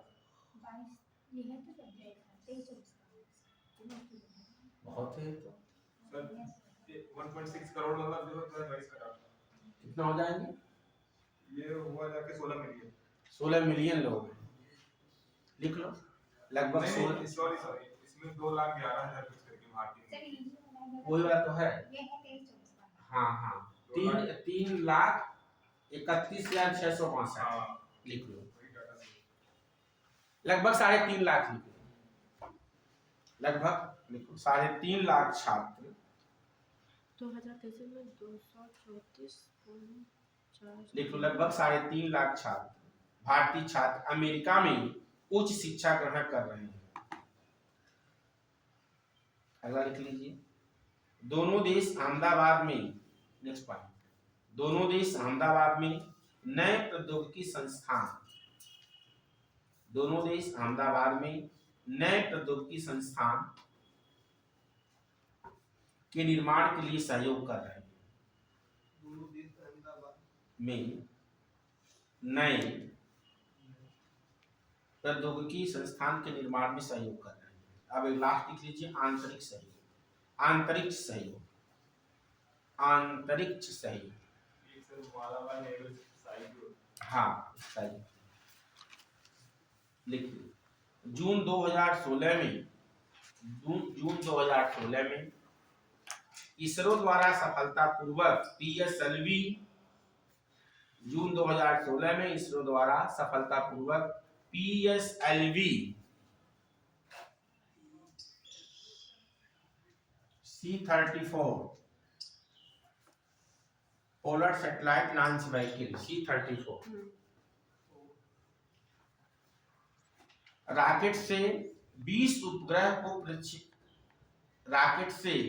20 उपग्रहों को प्रक्षेपित किया गया 20 उपग्रहों को प्रक्षेपित किया गया जिसमें 13 उपग्रह अमेरिका के थे 20 उपग्रहों को प्रक्षेपित किया गया जिसमें 13 उपग्रह किसके थे यूएस के। ठीक है भाई 1-2 पॉइंट है हम वो भेज देंगे लिख लीजिएगा अभी हम ग्रुप में डाल देंगे ठीक है इसी के साथ आज की क्लास